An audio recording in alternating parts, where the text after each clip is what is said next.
নমস্কার বন্ধুরা, তোমরা সবাই কেমন আছো? আশা করি তোমরা সবাই ভালো আছো। আর আমার চ্যানেলে তোমাদেরকে ওয়েলকাম জানাচ্ছি নতুন একটা ছোট্ট ব্লগের সাথে। বেশি বড় করবো না, এই জন্যই বললাম ছোট্ট ব্লগ। তো আজকে দু একটা কথা তোমাদের সাথে শেয়ার করতে ভীষণ ইচ্ছে করলো, সেই জন্য চলে আসলাম। আর দেখতে পাচ্ছ পুরো ছাদে চলে এসেছি, খোলা আকাশের নিচে। হালকা হালকা রোদও রয়েছে, সূর্য এখনও ডোবেনি, বুঝতেই পারছো আমাকে দেখে। তো শীতকালে রোদ তো সবারই ভালো লাগে, আমারও ভালো লাগছে, এই জন্য এসে বসেছিলাম। যাই হোক, তোমরা তো জানো আমার ছোট্ট পুচু সোনা এসেছে, তোমরা সবাই জানো সেটা। আর আমার পুচু সোনার জন্য আজকে বাজারে গেছিলাম, তো ওর জন্য বাজার থেকে 3টে জামা নিয়ে এসেছি। মানে হট করে দেখলাম জামাগুলো খুবই ভালো লাগলো, তাই জন্য নিয়ে এলাম। আর সত্যি কথা বলতে আমার পুচু সোনাকে কেউ এখনও পর্যন্ত একটা সুতো গিফট করেনি। আর যেখানে থাকি মানে শ্বশুরবাড়ির লোকজন, তারা পর্যন্ত আমার সোনাকে একটা সুতো পর্যন্ত এখনও দেয়নি। তো যাই হোক, কারোর কিছু দেওয়ার দরকার নেই, তোমাদের আশীর্বাদ আছে, আমি আছি, ওর বাবা আছে, দাদা আছে, দিদি আছে, সবাই আমরা ওর সাথে আছি। তো যাই হোক, তোমাদেরকে জামাগুলো তোমরা দেখে বলবে কেমন হয়েছে।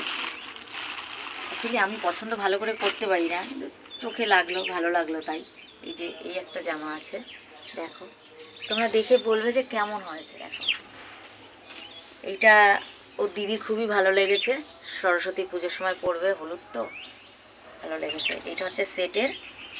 আর এই একটা জামা আছে ব্লু কালারের,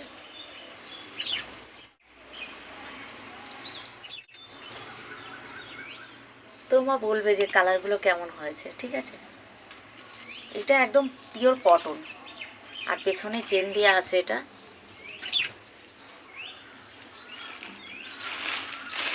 আরেকটা দেখাচ্ছি,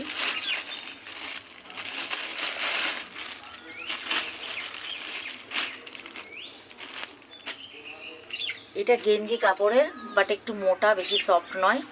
আর এই যে বোতামগুলো দেখতে পাচ্ছ, ওই বোতামগুলো খোলার ব্যবস্থা আছে, এখান থেকে খোলা যাবে। এই যে, যদি কেউ ভাবে যে সামনে দিয়ে ঢোকাতে পারবে না এই গলার এখান দিয়ে, তাহলে এইখান দিয়েও ঢোকানো যাবে, সেই জন্যেই এনেছি এগুলো।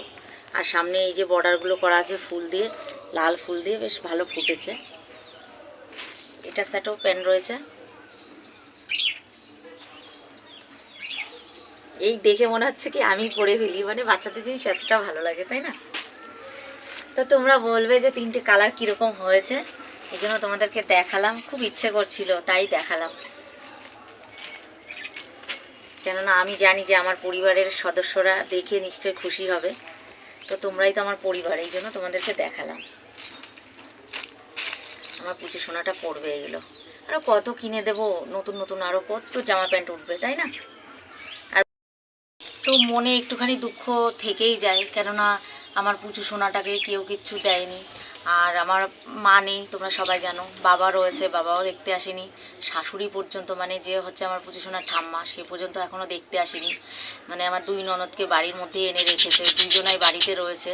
মানে উনি মেয়ে ছাড়া কিচ্ছু চেনে না, ওনার ছেলের ঘরের নাতিপুতির প্রতি ওনার কোনো টান নেই, কোনো দায়িত্ব নেই। তো যাই হোক, মানে আমরা খারাপ হতে পারি, আমার বাচ্চারা তো কোনো দোষ করেনি, তবু সেই বাচ্চাদের সাথে খারাপ ব্যবহার করছে। যাই হোক, এইসব ব্যবহারের প্রতিদান ভগবান নেবে, আমি তো আর কিছু করতে পারবো না, কারণ উপর দিকে থুতু ফেললে নিজের গায়ে পড়ে, সেটা তোমরা সবাই জানো, আর আমিও জানি সেটা। তাই জন্য ওনাদের সাথে কোনো কথা নেই, ঝগড়াঝাটি কিছু করা যাবে না, ওনাদের যা ভালো লাগে ওনারা তাই করুক। আর আমাকে যেরকম ভগবান রাখবে, নিশ্চয়ই ভালোই রাখবে। আর আমি জানি আমার পাশে তোমরা আছো, আর তোমাদের সাথে এই সুখ দুঃখের কথা আমি শেয়ার করিও, যেটুকুনি পারবো করব। আর আমার দিন এমনিই কেটে যাবে, ঠিক আছে। আর তোমাদের আশীর্বাদে আমার ঘরে আমার সোনার চাঁদ এসছে, আমার কোনো চাপ নেই। তো যাই হোক, আমার ব্লগটা আমি এই পর্যন্তই রাখলাম, যেহেতু তোমাদেরকে বলেছি ছোট্ট ব্লগ। আর আমার ব্লগটা যদি তোমাদের ভালো লাগে তাহলে লাইক, কমেন্ট, শেয়ার করতে ভুলো না, প্লিজ পাশে থেকো।